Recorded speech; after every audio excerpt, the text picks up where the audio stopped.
wabarakatuh. Halo Ananda yang soleh dan soleha, apa kabar? Mudah-mudahan sehat semua ya. Hari ini kita akan belajar IPA kelas 8 dengan materi Sistem Pencernaan Makanan pada Manusia. Bersama Bunda Handa, selamat menyaksikan.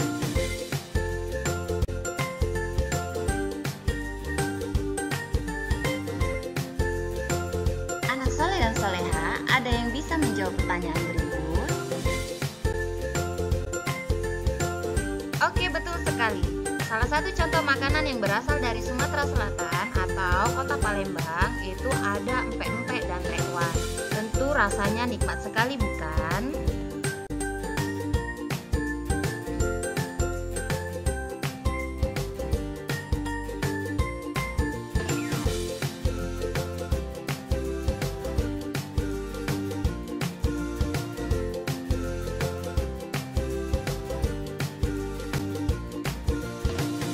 Makanan yang kita konsumsi setiap hari harus mengandung gizi atau nutrisi. Nutrisi bisa diserap oleh tubuh melalui sistem pencernaan makanan. Baiklah Ananda yang soleh dan soleha, agar kita lebih paham tentang sistem pencernaan pada manusia, simak materi berikut ini.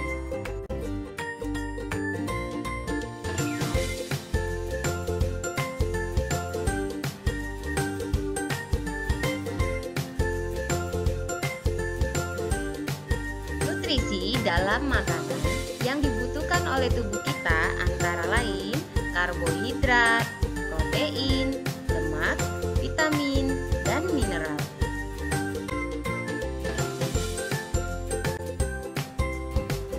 Karbohidrat merupakan sumber energi utama bagi tubuh kita.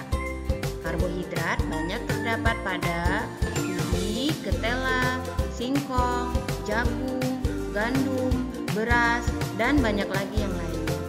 Setiap 1 gram karbohidrat dapat menghasilkan energi sekitar 4 kilokalori.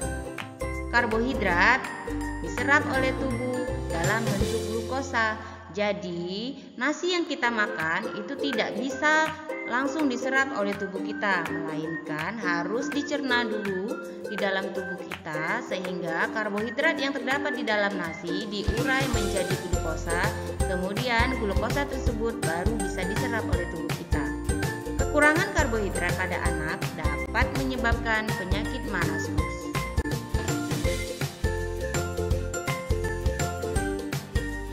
Nutrisi yang kedua adalah protein. Protein berfungsi sebagai zat pembangun tubuh dan pengganti sel-sel yang rusak. Protein diserap oleh tubuh dalam bentuk asam amino. Jadi, ketika kita makan telur, tidak langsung protein yang ada di telur itu bisa diserap oleh tubuh, melainkan harus dicerna terlebih dahulu dan diurai dalam bentuk asam amino, barulah asam aminonya bisa diserap oleh tubuh kita. Dalam 1 gram protein dapat menghasilkan energi sebesar 17 kJ. Protein ada yang berasal dari hewan disebut dengan protein hewani, dan ada juga protein yang berasal dari tumbuhan yang disebut dengan protein nabati.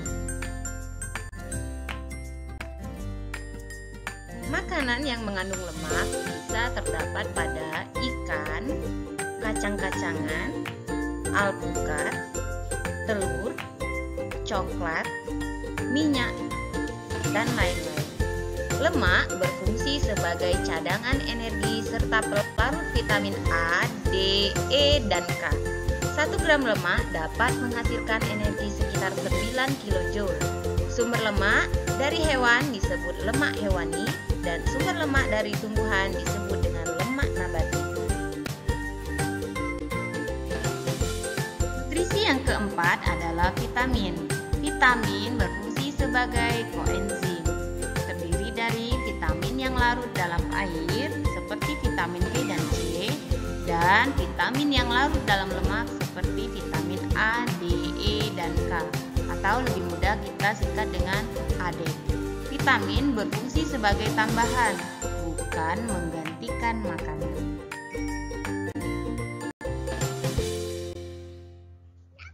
Nutrisi yang kelima adalah mineral.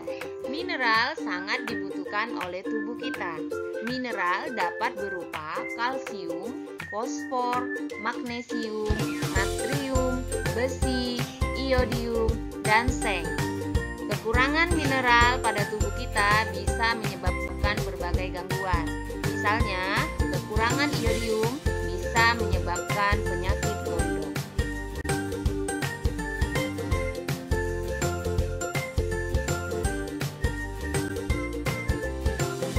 Sistem pencernaan manusia terdiri atas saluran dan kelenjar pencernaan. Saluran pencernaan merupakan saluran yang dilalui bahan makanan, sedangkan kelenjar pencernaan merupakan organ yang mengeluarkan enzim untuk membantu mencerna makanan. Pada gambar bisa kita perhatikan, saluran pencernaan diawali dari mulut, kemudian makanan akan masuk ke bagian faring, diteruskan ke bagian kerongkongan atau esofagus. Setelah itu, makanan akan masuk ke dalam lambung. Dilanjutkan ke bagian usus halus, kemudian masuk ke bagian usus besar. Setelah itu, masuk ke rektum dan keluar melalui lubang anus. Nah, untuk kelenjar pencernaan, kalau kita lihat pada gambar tersebut, itu ada kelenjar ludah yang letaknya di dalam mulut. Kemudian ada pankreas, ada lambung, hati. Pada kelenjar ludah ada enzim yang dihasilkan, yaitu enzim petialin atau enzim amilase. Kemudian pada hati menghasilkan cairan empedu, yang nanti cairan empedu itu akan membantu proses pencernaan lemak. Pada bagian lambung juga terdapat enzim yang membantu proses pencernaan secara alami. Pankreas juga menghasilkan enzim-enzim yang nanti akan membantu proses pencernaan pada bagian usus halus.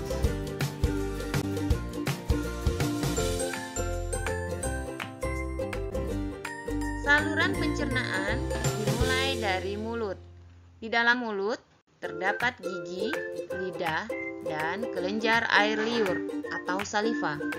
Lidah berfungsi sebagai indera pengecap dan membantu proses penelanan makanan. Gigi terdiri dari 3 macam. Yang pertama, gigi seri berfungsi untuk memotong makanan. Yang kedua, gigi taring berfungsi untuk mengoyak makanan. Dan yang ketiga, gigi geraham berfungsi untuk mengunyah makanan.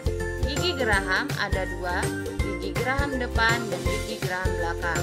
Tapi gigi geraham belakang akan muncul ketika sudah mulai dewasa. Pada mulut terjadi 2 pencernaan. Pertama adalah pencernaan mekanik yang dilakukan oleh gigi dan pencernaan kimiawi yang dibantu oleh enzim petialin atau enzim amilase.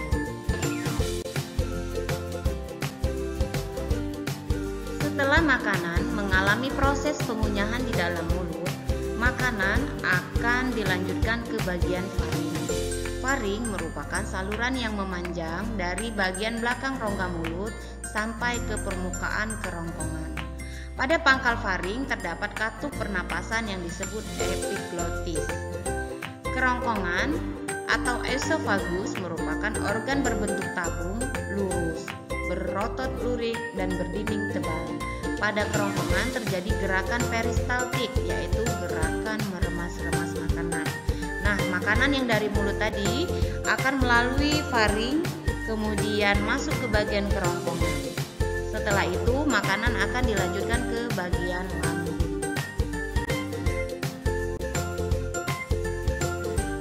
Lambung merupakan organ yang terletak di antara kerongkongan dan usus halus.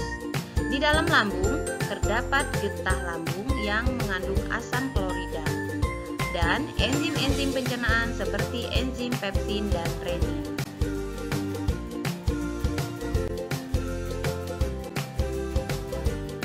Setelah makanan melewati lambung, makanan akan menuju ke bagian usus halus.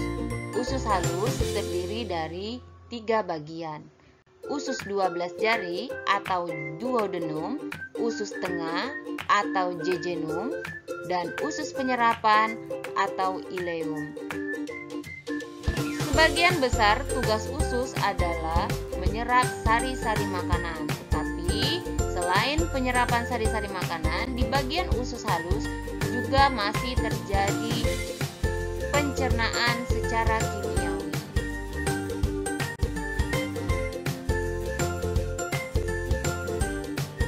Setelah terjadi penyerapan sari-sari makanan pada bagian usus halus, sisa-sisa makanan akan diteruskan ke bagian usus besar.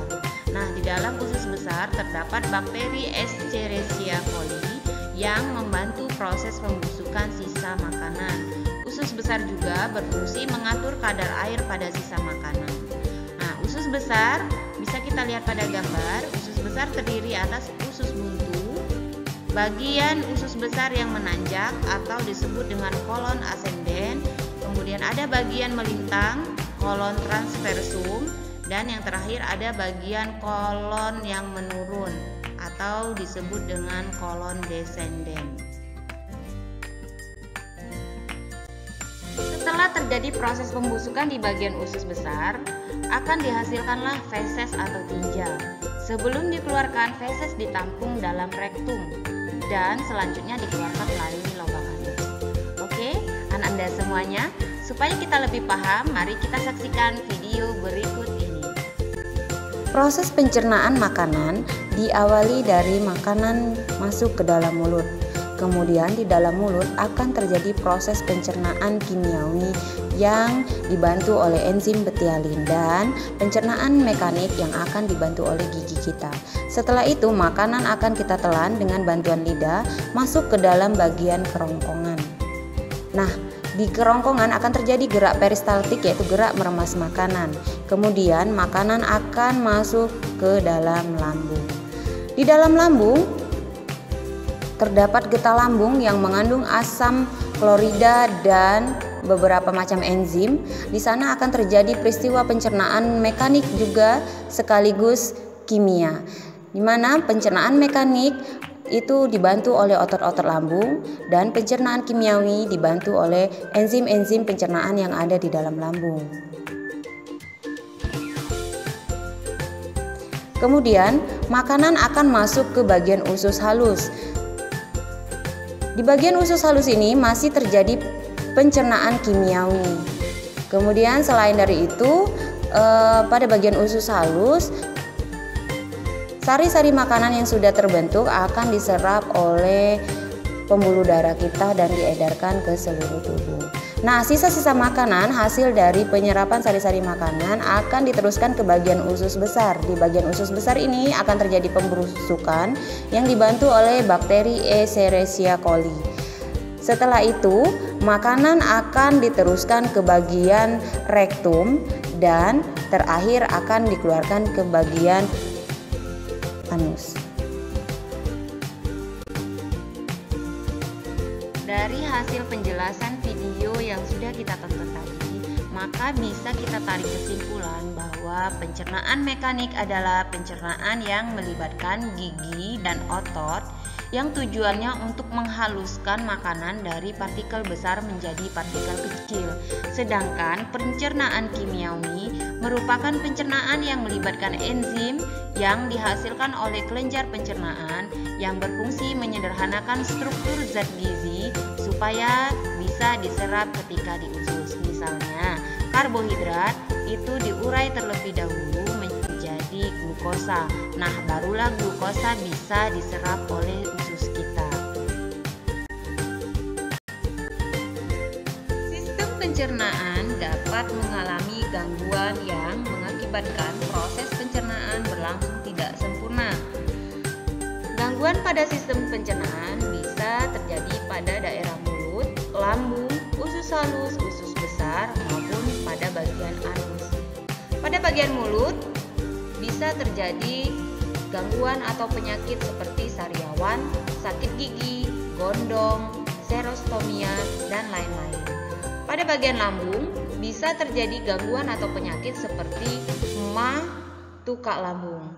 Pada bagian usus besar bisa terjadi gangguan atau penyakit seperti usus buntu, diare, sembelit. Nah, pada bagian daerah anus itu juga bisa mengalami gangguan atau penyakit seperti wasir atau ambeien. Nah, untuk lebih pahamnya lagi, boleh searching di Google ya, apa itu arti dari penyakit-penyakit yang sudah disebutkan tadi.